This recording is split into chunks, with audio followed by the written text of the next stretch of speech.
Welcome back, everyone. Next, we have Element79 Gold Corp. It trades on the CSE under the symbol ELEM and on the OTC pink sheets under the symbol ELMGF. It's a mining company focused on gold and silver, committed to maximizing shareholder value through responsible mining practices and sustainable development of its projects. Happy to welcome back its CEO, James Tworek. Nice to see you, James. Absolutely. Thanks so much for having me yet again. All right, the floor is yours. Call me back when you're ready for questions. Thank you. What I have conceptualized here is just a walkthrough of our corporate presentation, as well as definitely looking forward to some Q&A at the end. Now, Element79, the way that we created this company was originally as a project incubator. We are through that phase of the company's development, and we are focused on revenue generation. We had acquired up to 20 projects, and we are in the process of divesting of the majority of them. We had stratified the best of the best. We've sold off some, which has helped us clean up our balance sheet, and even more so focused on revenue generation from a past producing mine. You may have heard it said before in the mining space that the best place to find a mine is where there used to be one. And in this case, the mine that we have was only shuttered due to economic concerns back in the mid-2000s when gold dipped below what it cost them to produce another ounce, which means that at $2,000 gold, that's definitely an economical exploit for us to bring back into production. Now, having said that, you have to look at any mine, at least in our opinion, as two projects. One is a community-first project. So there was a social project just as much as there is a mining project. And we have been very sensitive to that over the last 18 months as we acquired and have started developing community relations since that time. And it's been quite successful for us. Our team takes this mentality, in terms of having a community-first focus. It is actually very much a point of success that our board and our advisors have seen in their own world with other successes and obviously active projects on the go. We are a team of global level professionals, gentlemen and ladies, I should say, that have built mining companies in the past, operated and optimized mining companies in the past. Many of the, work programs they've worked on are in the multi-billion-dollar range. So we've got a team of racehorses hooked up to our apple cart here in the sense of, we know how to do it, and we're here to do it again. The key portfolio assets that we have inside the company, very specifically, we are focused on the Lucero mine. Lucero used to be known as the Sheila mine, and it was part of a greater complex in the 1980s through the early 2000s, where it was a producing node, but it was deemed by its former owner, Buenaventura, to be uneconomical for their needs at that time. The other nodes of the Sheila-Paula complex, the Paula nodes, have continued to produce since that time. And they send their production to a facility that's only about 14 kilometers away from where we are at Lucero. Again, Sheila was renamed as Lucero. Ultimately, the Orcopampa mine complex and mill is still active today. It's only running at about, from what we understand, 35 to 40% capacity right now. There is ample opportunity for us to send product to them. And again, the Lucero mine is currently currently permitted for up to 350 tons per day of ore extraction. We do have a small portfolio of two other assets in Nevada, which are early stage development projects. We acquired those through a portfolio acquisition at the end of 2021. And again, we had stratified that portfolio. We have sold some off for profit, and we are keeping some for blue sky exploratory upside. As I've described, our team board of directors and our advisors around us are all mining and natural resource professionals who, on a global basis, primarily in the Americas, have developed assets from, we'll call it cradle to grave, in terms of having built projects from scratch and getting them into fully producing mines, which, as you may understand, can take between 7 to 17 years overall. But ultimately, they have done that. and they're on doing it again, both in their day-to-day exploits, whether they are directors of ours and working on other projects, or here at Element79. It's a very exciting proposition. As I've talked about, there's our team. Myself, I come from a finance and corporate finance, project financing background.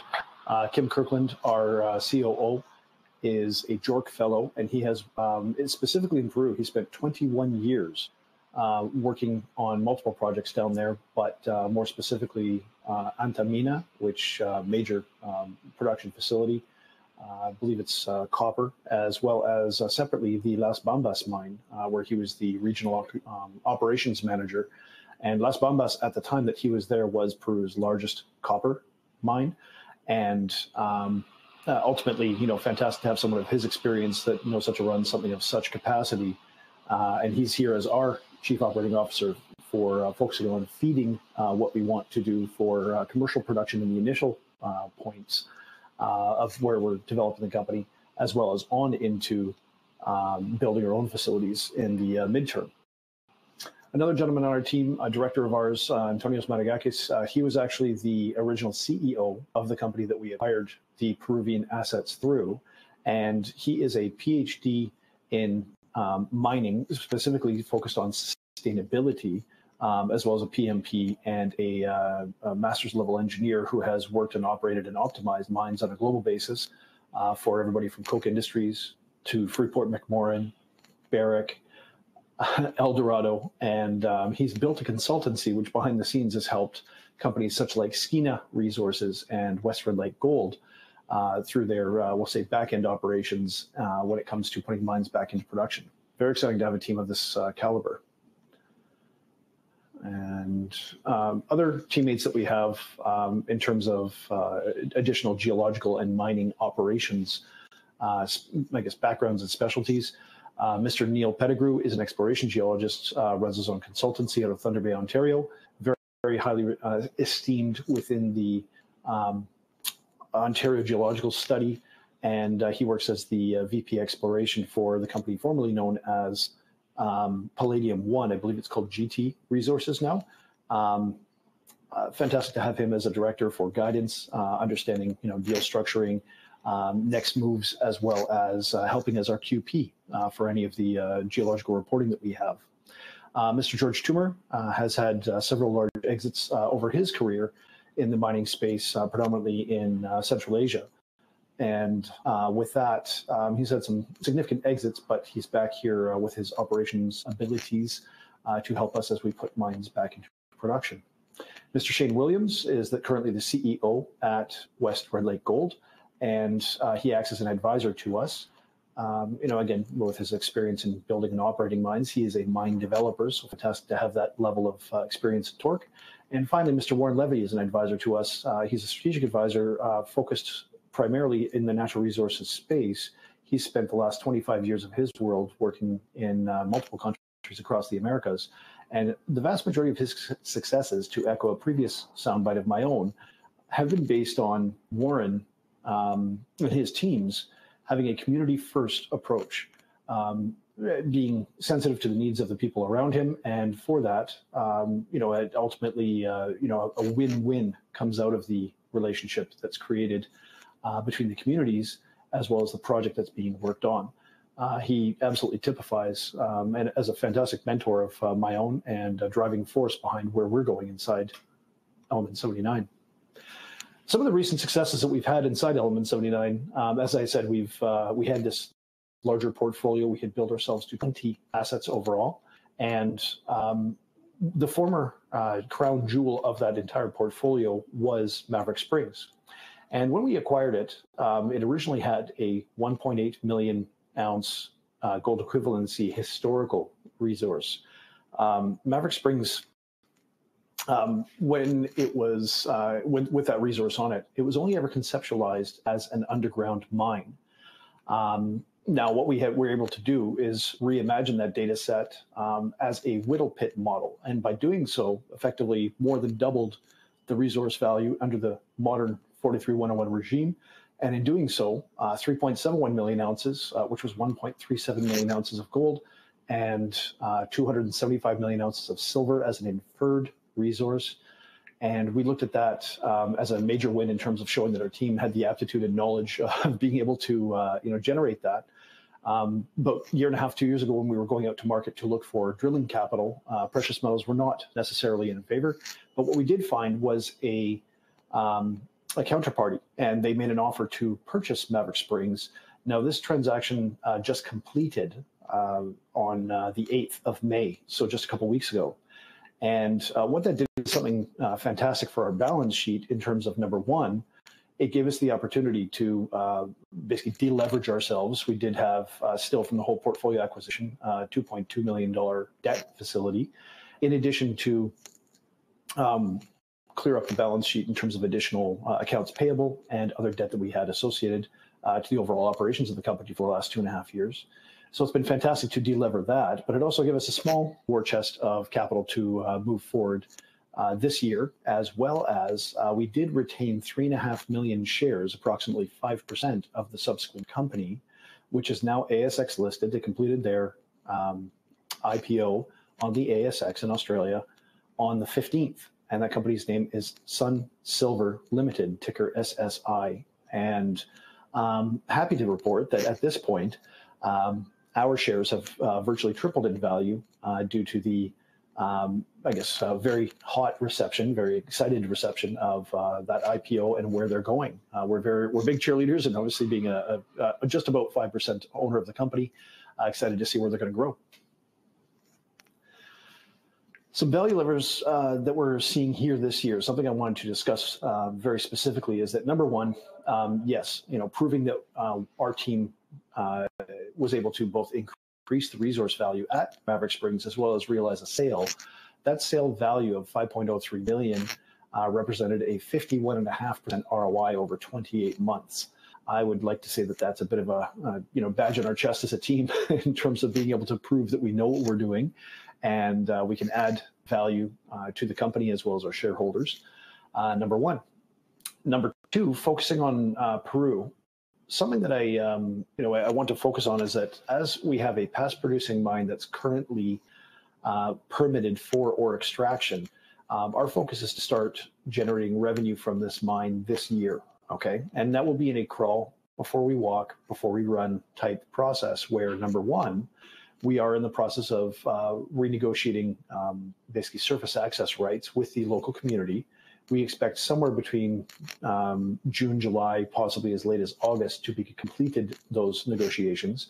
And that will give us the opportunity to have at least 10, possibly as many as 15 years of surface rights access.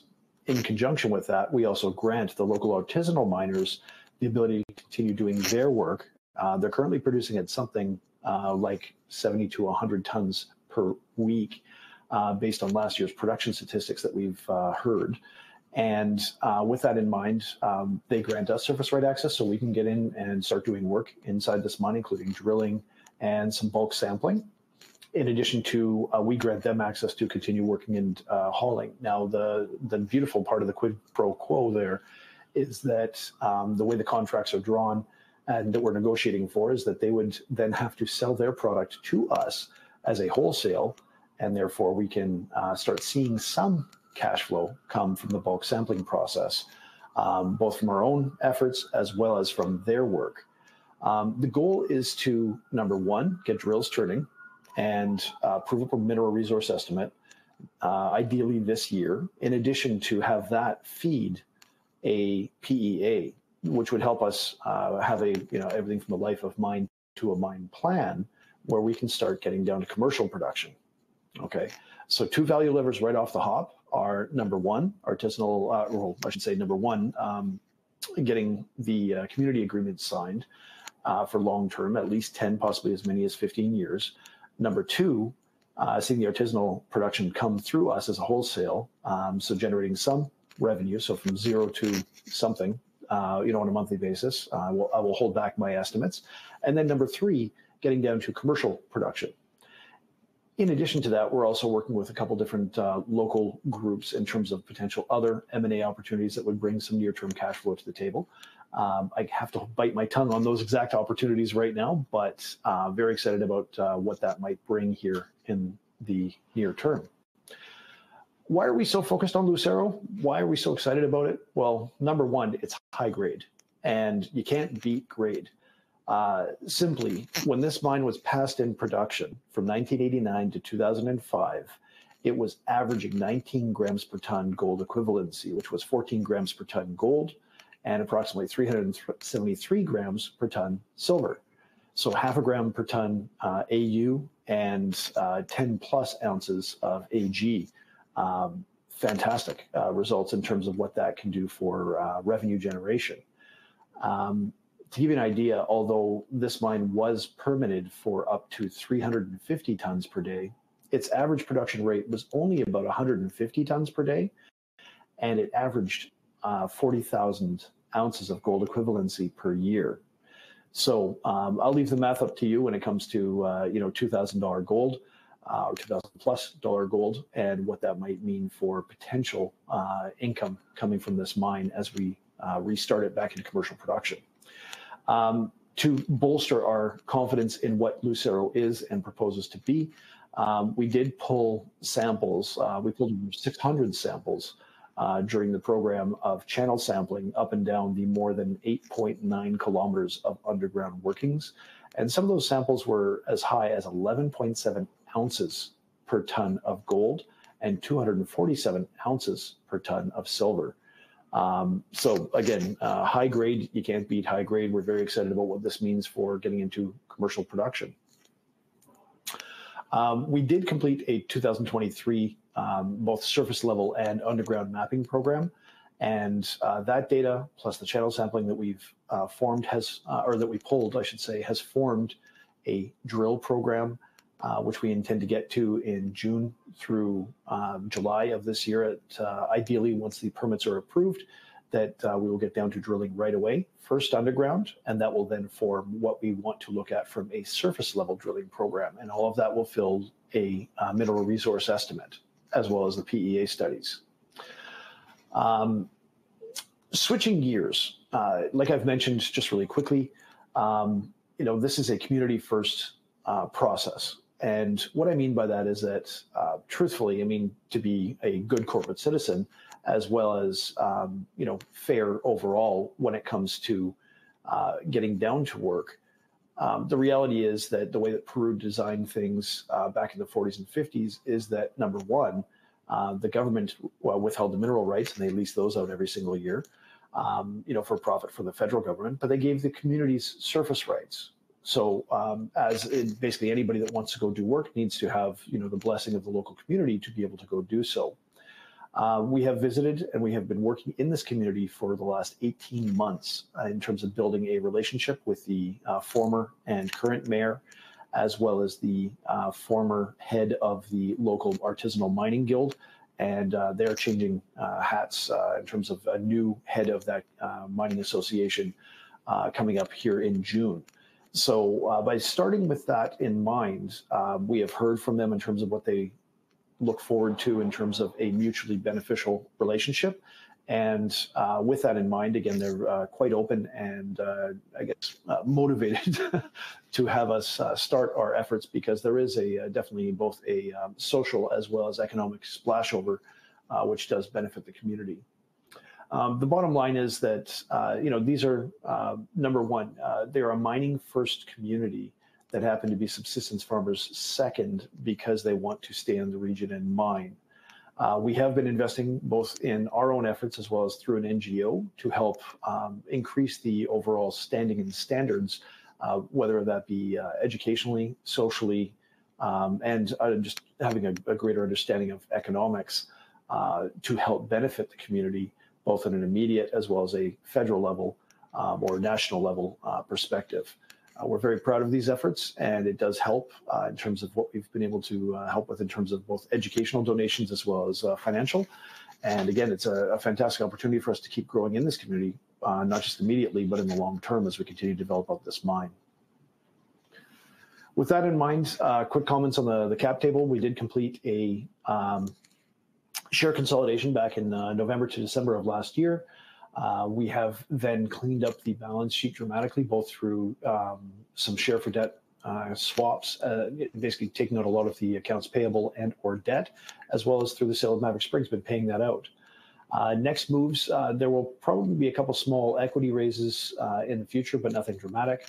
We are definitely working with such a near-term perspective towards cash flow within the next, this year starting, and then definitely strengthening over the next 12 to 18 months.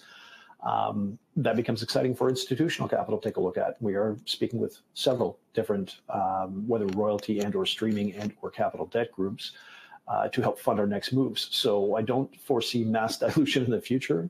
Number one, because cash flow begets institutional finance, as well as cash flow begets being able to fund things organically. Thank you very much for your time. I appreciate the opportunity to chat with you, share our story, and if anybody has any questions, I'm more than happy to answer them. Great. Thank you so much. We do have some questions for you.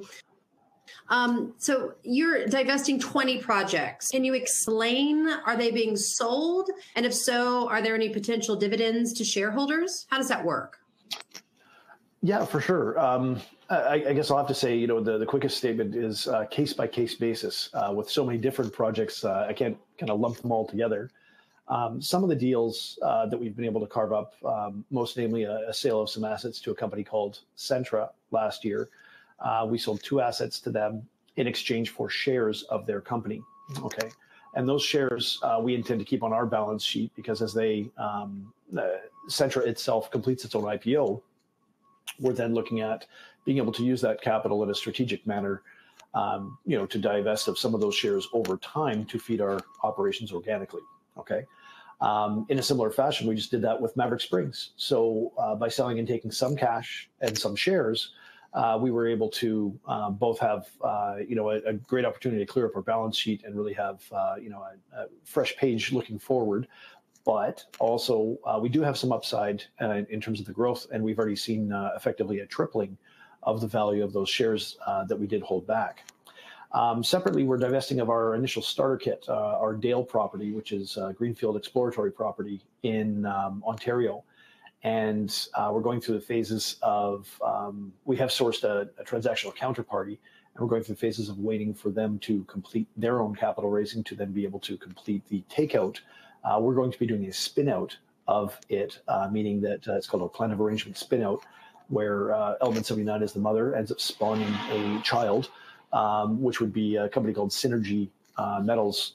And with that, Synergy will end up becoming its own standalone company. We would retain some shares, 2 million in total, as it's currently negotiated, and we would be dividending out to our existing shareholders 1 million. We announced that at a news release earlier this year. So again, case-by-case basis. And even then, from the portfolio of 20, we did actually let, I believe it was 8 projects go last summer, just because the carrying cost versus the benefit of trying to focus on too many projects. It was just definitely outweighed by letting him go. Excuse me. Take your time, drink your water. Thank you. All right. Well, thank you for that. We have a question about your relationship with Sun Silver. You're a shareholder, but will Element79 receive any other financial benefits? And quickly, what is the Sun Silver stock symbol? Sure. Sun Silver, a completely independent company. Great group of gents from Australia, very well experienced in many angles of the mining industry, everything from geological consulting. They've built multiple mining companies in the past, as well as even on the human resources side. Very interesting group of gents there, and they are plowing forward in terms of developing out Maverick Springs with a drill program this summer and fall. I believe the ticker is SSI. I had been corrected at one point that it might be SS1 on the ASX. And additional, we'll say, upside, more than being a shareholder. We don't anticipate any other financial benefits, but again, in a strategic manner, our shares are locked up for 1 year, and we're big picture holders. We're excited to see where they're going to develop the company. but we will not by any stretch be blasting our shares out into the market in the future. It would only be done in a strategic manner and probably, through consultation with them. But there's no additional splash over or long-term payouts due from them to us. And are you currently looking for acquisitions? And if so, what stage of a company typically do you like to target? When it comes down to acquisitions, I mean, I think anybody in the industry, especially at this phase of the industry, always has their head on a swivel. And, the networks that we've built over the years absolutely flow projects towards us.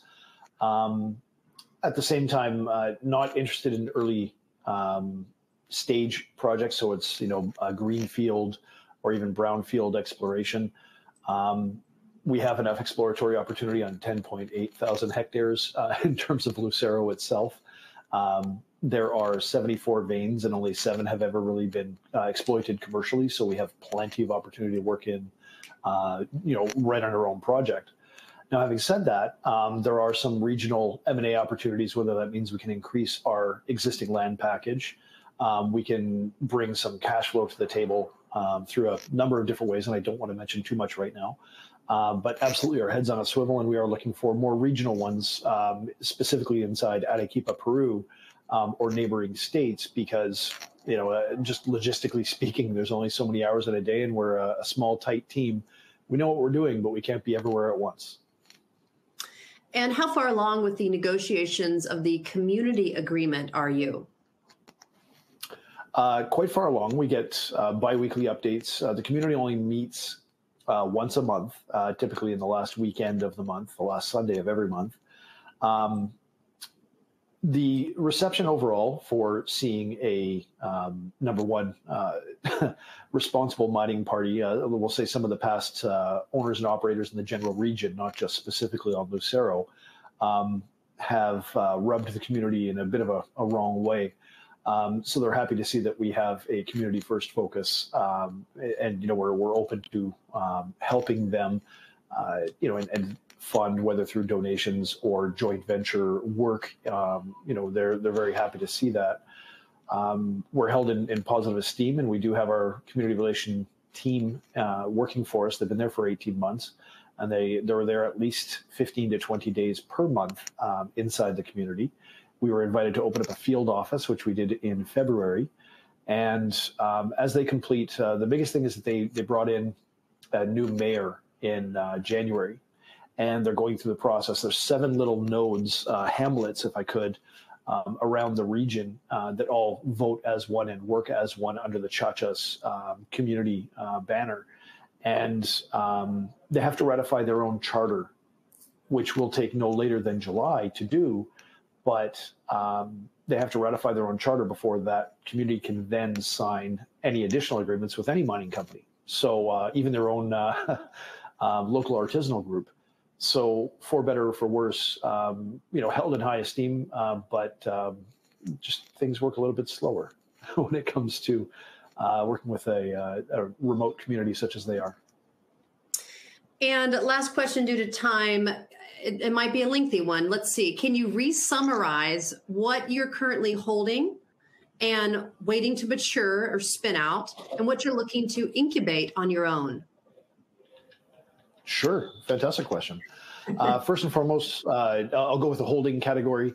There's 3 main projects there. Number 1 is Lucero.